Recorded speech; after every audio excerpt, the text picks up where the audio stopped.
Okay, this is the sake pitcher.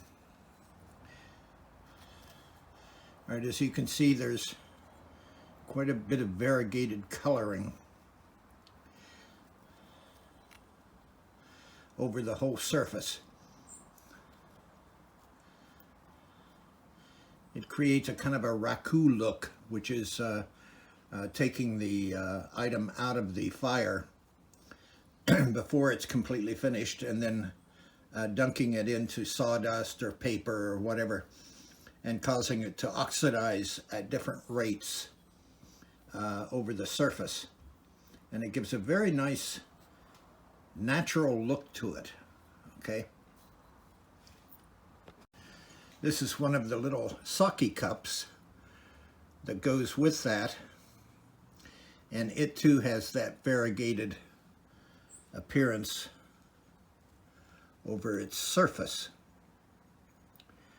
All right, this is done by dry brushing different glazes on top of a single unifying glaze, something very common and natural looking, no color to it in particular, which is called terrazzo, and it has kind of a speckled surface.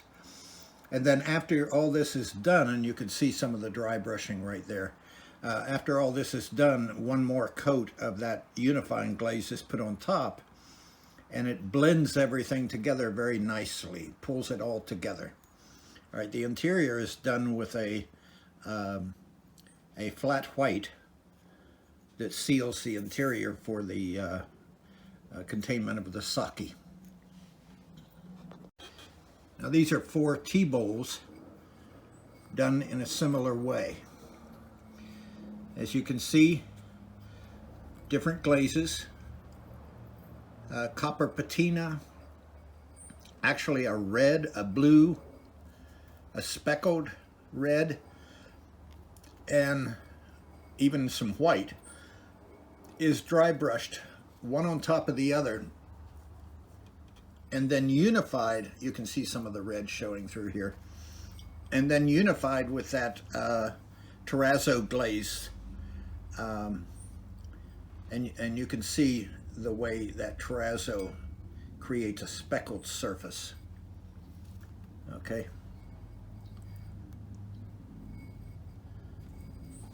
The interiors on these are raw honey, which is not a favorite of mine, but at the same time I needed to use it up, and I thought interiors was a good place to put that.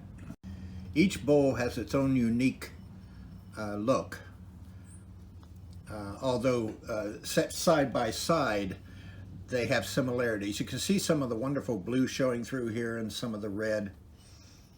Okay, and again, you see a lot of the speckled surface is that terrazzo glaze that acts as a unifying glaze to pull all the dry brushed glazes together and hold them in place. All right. There's also, I'm using a saturated gold, which is a dark, and it creates a very nice kind of a black-like look without it being dead. All right. I like any blacks that I use, I like to use as a color black, a purple or a blue or something like that, something that has depth. Okay, and again, the raw honey interior. I've tried the raw honey on the outside and I do not like it at all, so I'm using it for interior. And this one has a faceted base to it. Again, you can see some of the blue popping through there, okay, around the bottom. Okay. All right, a third tea bowl. These give a look very much like an item that has been fired via raku.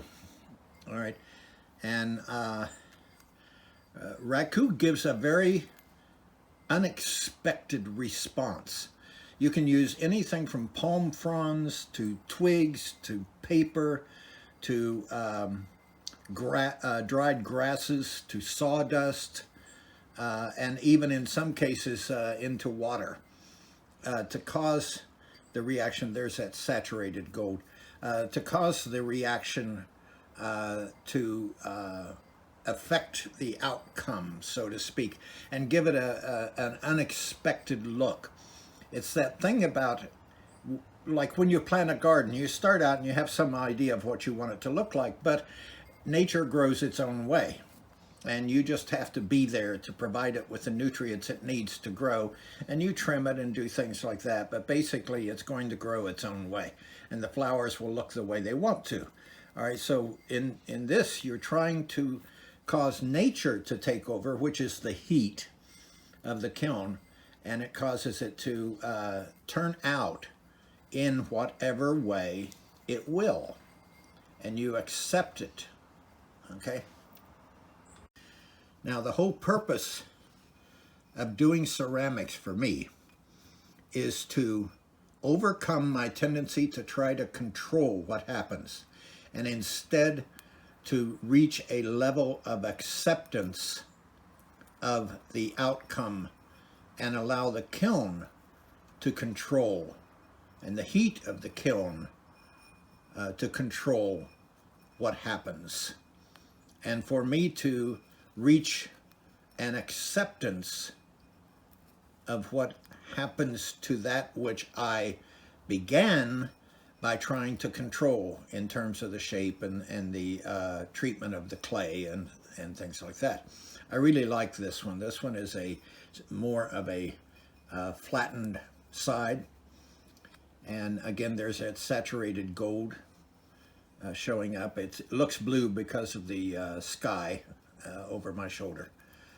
All right, so this acceptance is a big part of why I do ceramics. It is to come to accept that what I intended to happen is not what matters. It is my coming to accept the result that the kiln provides.